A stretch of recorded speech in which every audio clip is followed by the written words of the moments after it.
your business career is incredible as you go back and we learn about everything you've done. I'm as an entrepreneur who's only done just a little piece of what you've done. I get very inspired. You've done from record labels to space travel. Don't you ever get tired? Where do you get all the energy to do so much? I love learning. And I never went to college or university. So ever since I left school at 15, I've sort of spent my life learning. I left school because I wanted to make a difference. I mean, we were campaigning to stop the Vietnamese War and try to change the educational system. And ever since then, you know, I've wanted to make a difference. And I suppose as I've got older, I've got myself into a position where I can make a difference. I can, you know, pick up the phone to pretty well anybody in the world and cut through and try to try to get change. So I feel it would be a terrible waste of the position I find myself in, just to sit on a beach and not be out there making use of the position I find myself in. Where do you think that curiosity and that energy for learning come from? I think my mum. You know, we were always running after her. She was always saying yes to everything, right into her 90s. You know, I've as a result, you know, my nickname is Dr. Yes. I can't say no, and I just love to learn. I love a challenge. I've traveled the world.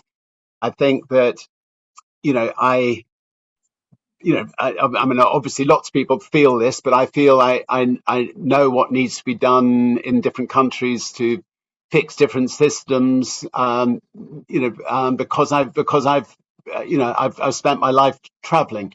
And so, you know, if you feel that something needs to be fixed, then you know, then I have that compulsion to set up an organization to see if we can help fix it. And on occasions we've succeeded. On other occasions we've fallen flat on our face. You know, at least from us, we've always been very inspired about what you've done with Virgin as a holding company. And you've taken a bit of a role where you are above all the operating companies. It doesn't seem that you decided to like focus on one and manage it. You are the manager of managers in a way, the kind of the inspirator in charge. Was that a conscious decision that you wanted to be above and direct the teams? Or why did you not necessarily pick and be the CEO of one of the verticals? How do you think about making those two paths? It's a good question. I started off as the CEO of our first company. I've quickly learned that I think the art of delegation, because you know, once I've learned the ins and outs of a particular company, you know, I'm apt to get slightly bored and want to sort of move on and learn about something different. So you know, so I then find a really good CEO to run my company. I withdraw from the office and go back. Well, in those days, went back to my houseboat because people always want to see the top person in the building, and somebody else then became the top person, and that then enabled me to you know, concentrate on the next project, and then once that was launched, to concentrate on the next project after that, and so on. You obviously have had some massive successes, and you've also had some of the companies that didn't go well. What have been sort of like your, let's say, kind of key lessons, or what have been kind of the common denominators around the things that have worked out versus the things that haven't worked out? Well, look, I think the maybe our sort of most notable failure was taking on Coca-Cola and Pepsi with soft drinks. And for a while, we were out selling them in the UK and in some European countries. And, you know, I really thought, I was pinching myself. Virgin Cola looked like it was going to become the dominant brand in the world. I made the mistake of rolling into Times Square with a Sherman tank and crushing lots of Coke and Pepsi cans. Coke and Pepsi were flying everywhere, and we turned our turret of our tank onto the Coca-Cola sign, and anyway, they didn't like it. And within 2 or 3 days, there was. I only learned about this later. There was a DC-10 in Atlanta on the runway. They filled it up with money and SWAT teams. They arrived in Europe, and very quickly, Virgin Cola disappeared from all the shelves of Tesco's and other retailers that we'd been selling in. So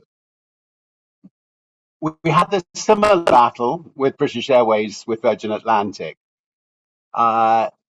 where they launched a dirty tricks campaign to try to put us out of business. The difference was that with Virgin Atlantic, we were much, much better airline than British Airways. So, the lesson we learned from that was make sure that anything you do, I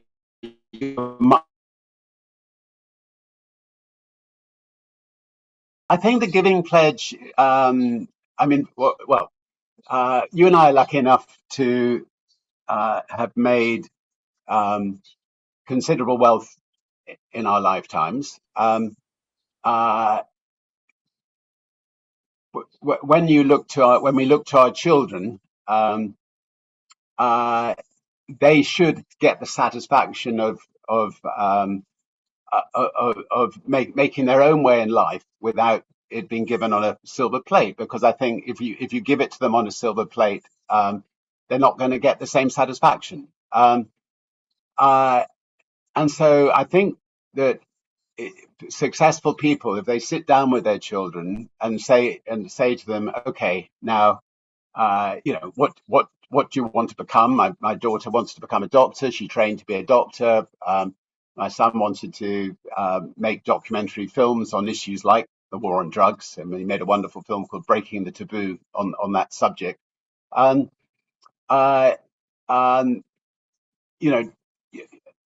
Okay, you're not necessarily going to be successful at that. We could maybe work out a way of, if there's a family emergency for health or education, maybe we can put some money aside to help you on that.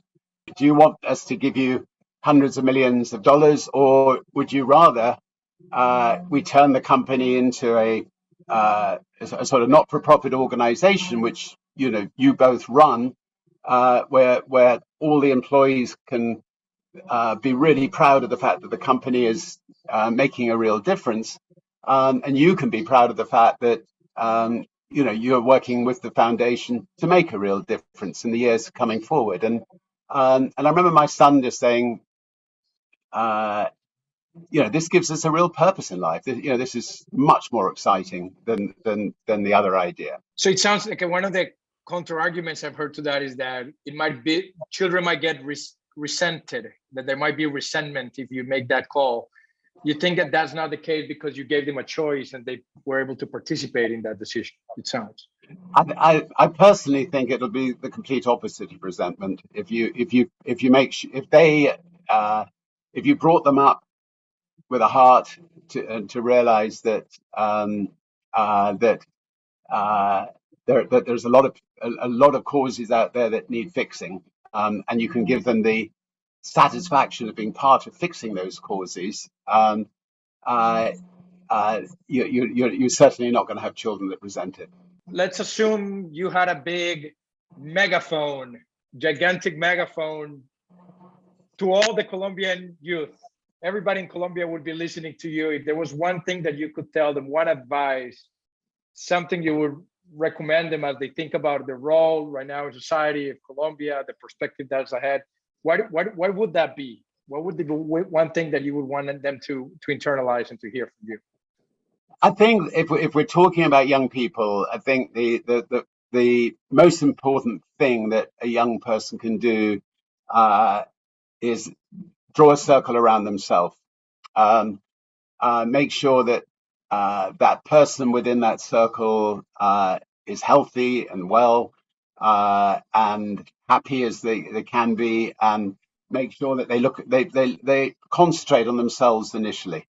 Then, once they've done that, they can then draw a circle around their family, their friends, and they can start really caring about a wider circle. If they go into a business and they get some traction with the business, they can draw a circle around their village or their town, and they can make sure that the local schools have got, they can find out what they need. They can make sure that the old lady in the street or the old man in the street who doesn't have any friends gets a hamper at Christmas. They can start making a difference to their community. If their business becomes even more successful, they can draw a circle around the country, and they can start, working with government to make sure that the rainforests don't get cut down, to make sure that the species are protected.